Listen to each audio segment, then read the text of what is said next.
మాట్లాడాలని ఆశపడుతున్నాను. చెప్తారా? నేను దేవుని మాట విని ఆయనను అడిగితే నా దుఃఖము సంతోషమవుతుంది. ఇక్కడ దుఃఖంతో లేని వాళ్ళు ఎవరన్నా ఉన్నారా? బాధతో, భయముతో, ఆవేదనతో లేని వాళ్ళు ఎవరన్నా ఉన్నారా? ఎవరు కూడా ఉండరు. వాక్యం చెప్పే నేను కూడా కావచ్చు. ఏదో ఒక విషయాల్లో ప్రతి ఒక్కరికి దుఃఖం ఉంటుంది. ఈ దుఃఖం పోవాలి అని అంటే మనము దేవుణ్ణి అడగాలి. మనము దేవుణ్ణి అడగాలంటే ఆయన మాట వినాలి. అదే మనము యాకోబు రాసిన పత్రిక 1:22 చూస్తాం. మీరు వినువారు మాత్రమై ఉండి మిమ్మును మీరు మోసపుచ్చుకోకుండా వాక్య ప్రకారము ప్రవర్తించేవారై ఉండండి. వాక్యము అందరం వింటాం. గడిచిన వారంలో మీకు ఎవరు చెప్పారు నాకు తెలియదు, కానీ గడిచిన వారంలో ఇదే అధ్యాయంలో మీరు వినుటకు వేగిరపడు అనే మాటను మనము చూస్తాం. ఈ యొక్క అధ్యాయంలోనే మీరు వినుటకు వేగిరపడండి 19వ వచనంలో చూస్తాం. నా ప్రియ సహోదరులారా, మీరు ఈ సంగతి ఎరుగుదు కనుక ప్రతి మనుషుడు వినుటకు వేగిరపడేవాడును అనే మాటను చూస్తాం. ప్రతి ఒక్కడు వినటానికి ఆసక్తి చూపేవాడుగా ఉండాలి. మరి వింటే ఏమొస్తుందో అనే విషయాలు మీరు గడిచిన వారాలు విని ఉంటారు. అయితే నేను ఈరోజు మీకు వినడానికి ఆసక్తి చూపించిన వాళ్ళు వినేవారుగా వాక్యాన్ని వింటాం, కానీ ఆ వాక్య ప్రకారం ప్రవర్తింపుకుంటే మనల్ని మనం ఏం చేసుకుంటున్నామంట? మోసము చేసుకుంటూ ఉన్నాం. చాలా మంది జీవితాల్లో వాడు నన్ను మోసం చేశాడు, ఫలానా అమ్మాయి నన్ను మోసం చేసింది.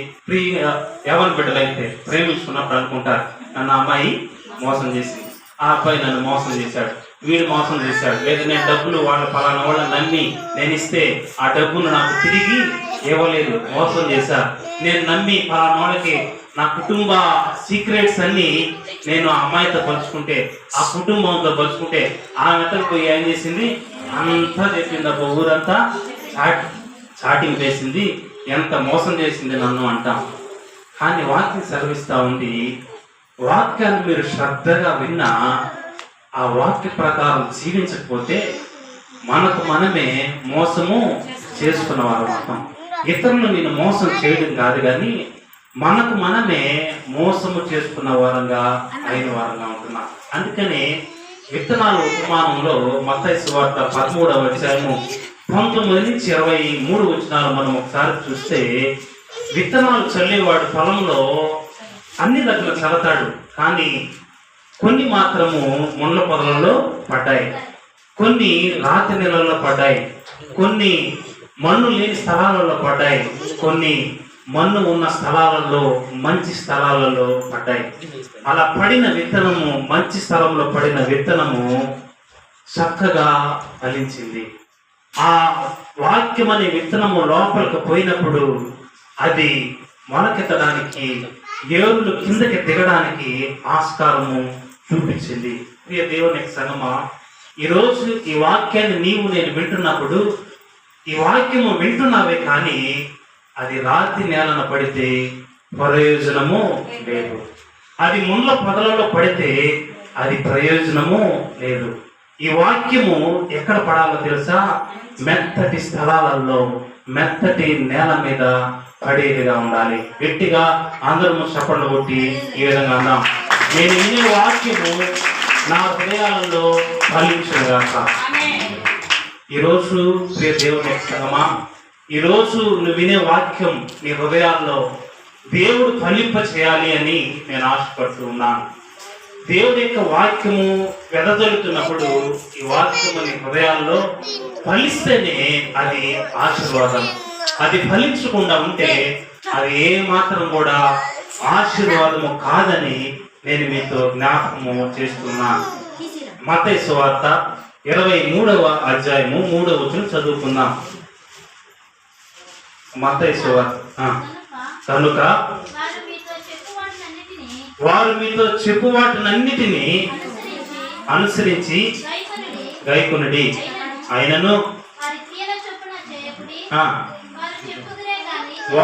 వారు చెప్పుదురే కానీ ఏం చేయరంట, చేయరు. ఇక్కడ పరిశీల గురించి దేవుడు మాట్లాడతాడు. వాళ్ళు ఎలా ఉండాలి, అలా ఉండాలి, చక్కగా ఉండాలి, దేవుళ్ళు భయభక్తులతో ఉండాలని అనుకుంటారే కానీ వాళ్ళు చేయరు అంటారు. మనం కూడా మన జీవితాలలో భయభక్తులుగా ఉండాలనుకుంటాం, ప్రార్థనా పరులుగా ఉండాలనుకుంటాం, దేవుడికి ఇది మొదలుకొని నిరంతరం ఆయనతోనే ఉండాలని ఆశపడతాం. కానీ అది చేయడానికి వచ్చినప్పుడు మాత్రము అది చేసే వారంగా మనము ఉండడం లేకపోతున్నాం. అలా ఉండలేకపోతే నీవు నేను మోసపుచ్చుకున్న వారం అవుతాం. ఎవరైనా వాక్యము వినివారమై ఉండి వాక్య ప్రకారం ప్రవర్తింపకుంటే మనకు మనమే మోసం చేసుకుంటా ఉన్నాం. ఇదే దేవుని సంఘమా, ఈ సంఘము కేవలము వాక్యము విని వదిలిపెట్టేవారు కాకుండా దాని ప్రకారం ప్రవర్తించేలాగా దేవుడు మన హృదయాల్ని సిద్ధము చేయనుగాక. రోమీయులకు రాసిన పత్రిక 2వ అధ్యాయము 17వ వచనంలో అంటాడు, చదువుకుందాం. రోమీయులకు రాసిన పత్రిక 2వ అధ్యాయము. నీవు యూదుడు అని పేరు పెట్టుకొని, ఇక్కడ ఆగదాం. ఇక్కడ అంటాడు యూదుల గురించి, నీవు యూదుడివి అనగా నువ్వు పేరుకే దేవుని యొక్క బిడ్డలుగా పిలువబడుతున్నావే కానీ పేరుకే క్రైస్తవుడుగా పిలువబడుతున్నావు కానీ పేరుకే ఒక విశ్వాసగా పిలువబడుతున్నావు కానీ. తర్వాత ధర్మశాస్త్రమును ఆశ్రయించి దేవుని యందు అతిశయించుచున్నావు కావా? ఆయన చిత్తము ఎరిగి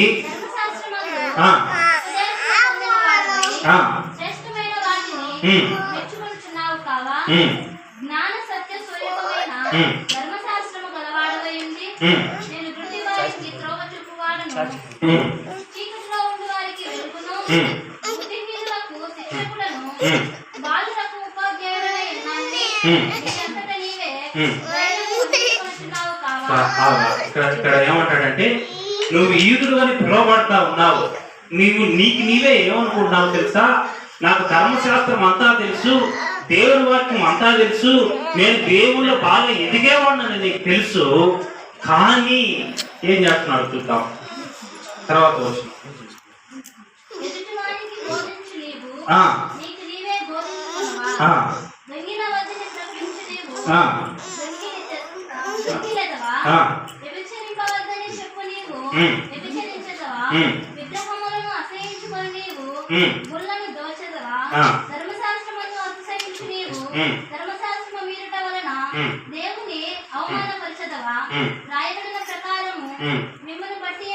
మిమ్మును బట్టియే కదా దేవుని నామము అన్య జనుల మధ్యను దూషింపబడుతున్నది. ఎవరిని బట్టి అంట? మనమును బట్టి. యూదుల గురించి అంటాడు, అరే ధర్మశాస్త్రము మీరు చక్కగా ఎరుగుదురు, వాక్యాన్ని చక్కగా ఎరుగుదురు, చెప్పుటలో చాలా చక్కగా చెప్తారు, ఇతరులకు బోధించడంలో చాలా చక్కగా ఉంటుంది. కానీ మీ దగ్గరకు వచ్చేసరికి మీరు దొంగలించొద్దని చెప్తూనే దొంగలిస్తున్నారే, వ్యభిచారం చేయొద్దని చెప్తూనే వ్యభిచరిస్తున్నారే. నిన్ను బట్టి అన్నిల మధ్యలో దేవుని నామం ఏమైపోతా ఉంది? దూషింపబడుతుంది కదా. అరే ఇది క్రైస్తవుడు కదా, అరే ఇది విశ్వాసి కదా, అరే ఇది వారం వారం దేవుని సంఘానికి వెళ్ళేవాడు కదా, వీళ్ళలో ఏంటి పాపం, వీళ్ళలో ఏంటి